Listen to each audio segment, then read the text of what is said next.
ദൈവത്തിൻ്റെ മഹത്വം. ഇരിക്കുന്നവനും ഇരുന്നവനും വരുവാനിരിക്കുന്നവനുമായ നമ്മുടെ കർത്താവ് യേശു ക്രിസ്തുവിൻ്റെ അധികാരമുള്ള നാമത്തിൽ ജെറുസലേം മിഷൻ എന്ന യൂട്യൂബ് ചാനലിലേക്ക് ബഹുമാന്യരായ ഏവർക്കും എൻ്റെ ഹൃദ്യമായ സ്വാഗതം.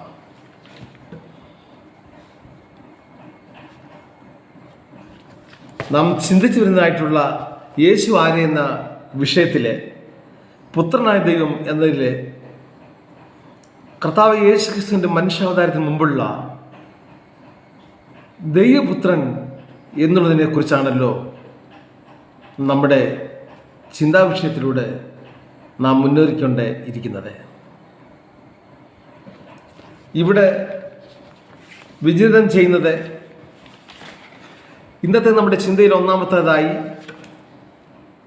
ചെങ്കടൽ വിഭാഗിക്കപ്പെട്ടതും ഫറവോനും സൈന്യവും നിർമൂലമായതുമായ ആ വിവരണമാണ്.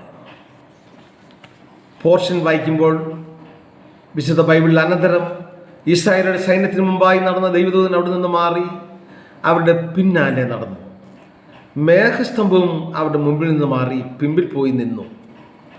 രാത്രി മുഴുവനും മിസ്രൈമ്യരുടെ സൈന്യവും ഇസ്രായേലിന്റെ സൈന്യവും തമ്മിൽ അടുക്കാതെ വണ്ണം അത് അവരുടെ മധ്യേ വന്നു.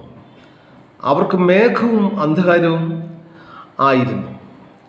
ഇവർക്കോ രാത്രിയെ പ്രകാശമാക്കി കൊടുത്തു. പുറപ്പാട് 14:19-20.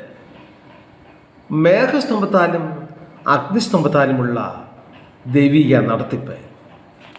വാക്യം 24 പ്രഭാതയാമത്തിൽ യഹോവ അഗ്നി മേഘസ്തംഭത്തിൽ നിന്ന് മിസ്രൈം സൈന്യത്തെ നോക്കി മിസ്രൈം സൈന്യത്തെ താറുമാറാക്കി.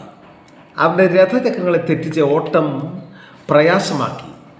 അതുകൊണ്ട് മിസ്രൈമ്യർ നാം ഇസ്രായേലിനെ വിട്ട് ഓടിപ്പോകുക, യഹോവ അവർക്ക് വേണ്ടി മിസ്രൈമ്യരോട് യുദ്ധം ചെയ്യുന്നു എന്ന് പറഞ്ഞു. ന്യൂ ഇൻ്റർനാഷണൽ വെർഷൻ ബ്രിട്ടീഷ് ടെക്സ്റ്റിൽ ബൈബിൾ കാണുന്നത് then the Angel of God who had been traveling in front of Israel's army. അതിൻ്റെ verse 24 the Lord look down എന്നാണ്. കർത്താവെ നോക്കി. ഈജിപ്തിൻ്റെ അടിമത്തത്തിൽ നിന്നും വിടുവിക്കപ്പെട്ട് ചെങ്കടൽ കടന്നു എന്ന സ്നാനവും കഴിഞ്ഞുള്ള ഗമനം, ആദിമസഭ, മരുഭൂമിയിലെ സഭ, വനാന്തര സഭ, ചർച്ച് ഓഫ് ദ വിൽഡർനെസ് എന്നാണ് അല്ലോ അറിയപ്പെടുന്നത്. മോശയും ഇസ്രായേൽ മക്കൾ അന്ന് യഹോവയ്ക്ക് സങ്കീർത്തനം പാടി ചൊല്ലിയത് എന്തെന്നാൽ, ഞാൻ യഹോവയ്ക്ക് പാട്ട് പാടും, അവൻ മഹോന്നതൻ. യഹോവേ നിന്റെ വലങ്കൈ ബലത്തിൽ മഹത്വപ്പെട്ടു. യഹോവേ നിന്റെ വലങ്കൈ ശത്രുവിനെ തകർത്ത് കളഞ്ഞു. പുറപ്പാട് 15:5-6 വാക്യങ്ങൾ. യുഎസിലെ ഇല്ലിനോയ്സ് എന്നുള്ള ന്യൂ ലിവിംഗ് ട്രാൻസ്ലേഷനിലെ your right hand O Lord is glorious in power, your right hand O Lord എന്നാണ്. അതിൽ ഓ ലോർഡ് എന്നത് അതിശയകരമായ ഉച്ചാരണമാണ്. വലിയ അക്ഷരത്തിൽ, അത് ക്യാപിറ്റൽ ലെറ്ററിലാണ് വലങ്കരമായ കർത്താവെന്ന്. ആംപ്ലിഫൈഡ് ബൈബിളിലും ഇങ്ങനെ തന്നെ ഓ ലോർഡ് എന്ന് കാണാം. യഹോവയുടെ വലങ്കരമായ ദൈവപുത്രൻ്റെ സാന്നിധ്യത്തെ ഇവിടെയും വ്യക്തമാക്കുകയാണ്. രണ്ടാമതായി വ്യവസ്ഥ നോക്കുന്ന ദൈവത്തെ നമുക്ക് കാണാം. അങ്ങനെ മോശ തൻ്റെ ഭാര്യയെയും പുത്രന്മാരെയും കൂട്ടി കഴുതപ്പുറത്തെ കയറ്റി മിസ്രൈം ദേശത്തേക്ക് മടങ്ങി. പുറപ്പാട് 4:20. എന്നാൽ വഴിയിൽ സത്രത്തിൽ വെച്ച് യഹോവ അവനെ എതിരിട്ട് കൊല്ലുവാൻ ഭാവിച്ചു. അപ്പോൾ സിപ്പോറ ഒരു കൽക്കത്തി എടുത്ത് തൻ്റെ മകൻ്റെ അഗ്രചർമ്മം ഛേദിച്ച് അവൻ്റെ കാൽക്കൽ ഇട്ടു. നീ എനിക്ക് രക്തമണവാളൻ എന്ന് പറഞ്ഞു. ഇങ്ങനെ അവനെ വിട്ടൊഴിഞ്ഞു. ആ സമയത്താകുന്നു പരിച്ഛേദന നിമിത്തം രക്തമണവാളൻ എന്നെ വിളിച്ചത്. പുറപ്പാട് 4:24-26 വാക്യങ്ങൾ. കൽക്കത്തി ശിലായുഗകാലത്തെ സൂചിപ്പിക്കുന്ന ഉപകരണം. ലോഹ നിർമ്മിതിയേക്കാൾ മണ്ണുകൊണ്ടുള്ള ശരീരത്തിന് ഉപയുക്തമാണ് കൽക്കത്തി. മണ്ണുകൊണ്ടുള്ള യാഗപീഠങ്ങളെക്കുറിച്ച് നമുക്കറിയാം. അവസ്ഥയല്ല പരിച്ഛേദന എന്ന അബ്രഹാമും ദൈവവും തമ്മിലുള്ള വ്യവസ്ഥ, ഉടമ്പടി, കവനന്റ് അത്ര ശിപ്പോറായുടെ നടപ്പാക്കിയത്. അതിൻ്റെ സ്വീകർത്താവും വിട്ടൊഴിഞ്ഞതും സാധാരണ ദൂതനല്ല, ദൈവപുത്രനത്രേ. അവിടത്തേക്ക് മാത്രമാണ് അതിന് അധികാരമുള്ളതും, ദൈവപുത്രനെ മാത്രം. പിന്നീട് നമ്മൾ നോക്കുമ്പോൾ കാണുവാൻ കഴിയുന്നത് ഗിദയോനെ കുറിച്ചാണ്. ഗിദയോൻ നമുക്ക് ഏവർക്കും അറിയാവുന്നതാണ്. ഗിദയോൻ്റെ സംഭ്രമജനകമായ സംഭവബഹുലമായ യുദ്ധവിജയത്തിൻ്റെ ചരിത്രം. ഇസ്രായേൽ മക്കൾ പിന്നെ യഹോവയ്ക്ക് അനിഷ്ടമായത് ചെയ്തു. യഹോവ അവരെ 7 സംവത്സരം മിദ്യാൻ്റെ കയ്യിൽ ഏൽപ്പിച്ചു.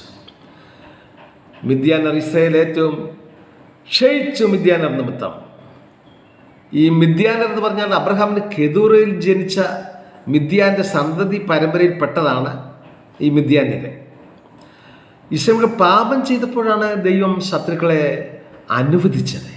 പ്രിയമുള്ളവരെ, നമ്മുടെ ജീവിതത്തിലെ യേശുവിനെ അറിഞ്ഞാൽ അതെ നമ്മൾ അവൻ്റെ വഴികളെ വിട്ടൊഴിയാതെ, അവൻ്റെ കാലടികളും വ്യവസ്ഥകളും നിയമങ്ങളും ചട്ടങ്ങളും എന്തെന്നറിഞ്ഞ് അതിലേക്കുള്ള ശ്രമങ്ങൾ വചനത്തിലൂടെയും പരിശുദ്ധാത്മാവിൻ്റെ സാന്നിധ്യത്തിലൂടെയും നടത്തി ക്രിസ്തീയ ജീവിതത്തിൻ്റെ ആ ഒരു ജീവിതത്തിൻ്റെ ഗമനവും ഉത്സാഹഭരിതമായി മുന്നോട്ട് കൊണ്ടുപോകുമ്പോൾ ദൈവം നമ്മുടെ പ്രവൃത്തികളിൽ മാത്രമല്ല നമ്മുടെ ചിന്തകളിൽ കൂടി തിരിച്ചറിഞ്ഞ് ആരായെന്നറിയുന്ന ദൈവം നമ്മളെ ജയോത്സവം നടത്തുവാൻ ശക്തനത്രേ.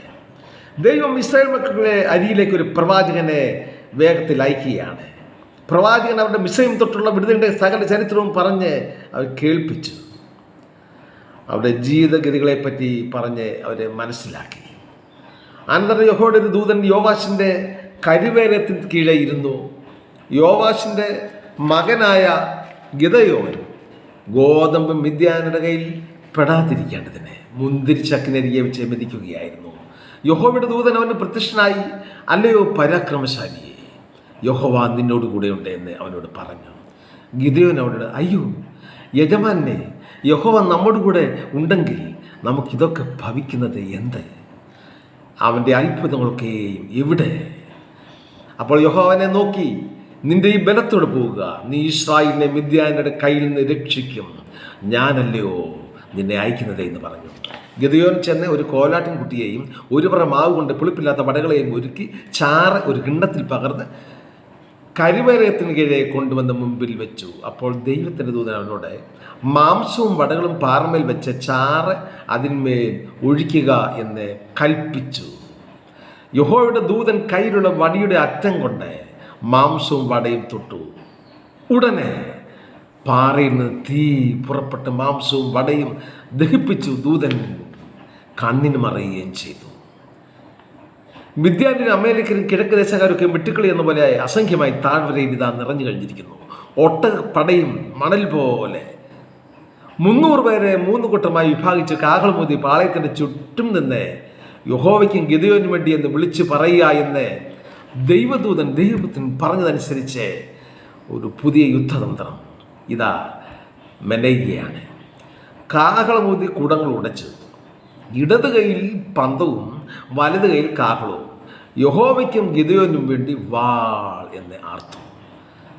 അവർ പാളയത്തിന് ചുറ്റും ഓരോരുത്തരും താൻ്റെ നിലയിൽ തന്നെ നിന്നു. പാളയം പാച്ചിൽ തുടങ്ങി. ശത്രുക്കൾ തമ്മിൽ വെട്ടി. ശേഷിച്ചവർ ഓടി, ചിതറിയോടി.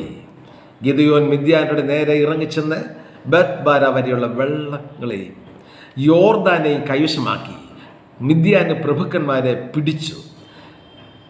പ്രിയമുള്ളവരെ, ഇസ്രായേൽ ഉദയം ചെയ്ത് പിറന്നപ്പോൾ തന്നെ ചുറ്റുമുള്ള ഒരു സേന ഇല്ലാതാക്കുവാൻ നോക്കി. 6 ദിന യുദ്ധത്തിൽ നമുക്കറിയാം ഇന്നും അത് തന്നെ തുടർന്നുകൊണ്ടിരിക്കുകയാണ് ശത്രുക്കൾ. പക്ഷേ ദൈവത്തിൻ വിജയം അവർക്ക് നൽകിയത് തന്നെ ചെയ്യും. 300 കുടങ്ങൾ, 300 പന്തങ്ങൾ, 300 കാലങ്ങൾ, കുടപിടിച്ച് ബോംബിംഗ്, തീയെ, മിസൈൽ, അവയുടെ ആ വലിയൊരു പ്രഹരം ഇന്ന് നടക്കുമ്പോഴുള്ള പഴയ കാലത്തെ ആ യുദ്ധതന്ത്രം. ഫ്രാൻസിൻ്റെ ചക്രവർത്തി നെപ്പോളിയൻ ബോണപ്പാർട്ട് അദ്ദേഹം യുദ്ധങ്ങൾ ജയിച്ചടക്കി, രാജ്യങ്ങളെ പിടിച്ചടക്കി, ശത്രുക്കളുടെ ബഹുസഹസ്രം കൂട്ടങ്ങളെ തകർത്ത് തരിപ്പണമാക്കി ഫ്രാൻസിൻ്റെ, യൂറോപ്പിൻ്റെ ചരിത്രം തന്നെ തിരുത്തിക്കുറിച്ച, അഥവാ നെപ്പോളിയനെ കൂടാതെ യൂറോപ്പിൻ്റെ ചരിത്രമില്ലെന്ന് വരുത്തി തീർത്തിരിക്കുമ്പോൾ പലരും പറഞ്ഞു നെപ്പോളിയന് യുദ്ധം അറിയത്തില്ല, ശൈലിയില്ലെന്ന്. ഇതുപോലെയാണ് ഇസ്രായേലിൻ്റെ വിജയവും. ഇന്ന് ഫ്രാൻസ് എങ്ങനെയായിരിക്കുന്നു എന്ന് നമ്മൾ ചിന്തിക്കുക. അത് ദൈവത്തിനും ദൈവത്തിൻ്റെ ജനതയ്ക്കും എതിരായി നിൽക്കുന്ന ഏത് ശത്രുവിനെയും തകർത്ത് കളയുവാൻ യഹോവയുടെ വലങ്കരി, യഹോവയുടെ വലങ്കരം, അത് ഇന്നും പ്രവർത്തിക്കും. ദൈവപുത്രൻ ഇന്നും അവർക്ക് വേണ്ടി പ്രവർത്തിക്കും. അതുകൊണ്ട് യേശു ആര് എന്നറിഞ്ഞ് നമ്മൾ ഈ നാളുകളായി ഈ യേശുവിനെ പിൻപറ്റുക, ജീവിത വിജയം അവകാശമാക്കുക. നാം വിളിക്കപ്പെട്ടവരാണ്, ക്ഷണിക്കപ്പെട്ടവരാണ്. നാം ദൈവത്തിൻ്റെ അവകാശമാകുന്നു. നിങ്ങൾ ദൈവത്തിൻ്റെ അവകാശം. നമ്മുടെ അടുത്ത വീഡിയോയിൽ വീണ്ടും കാണാമെന്ന പ്രത്യാശയോടെ ദൈവത്തിന് നന്ദിയും നിങ്ങൾക്ക് വന്ദനവും പറഞ്ഞുകൊണ്ട് നിർത്തുന്നു. Praise the Lord.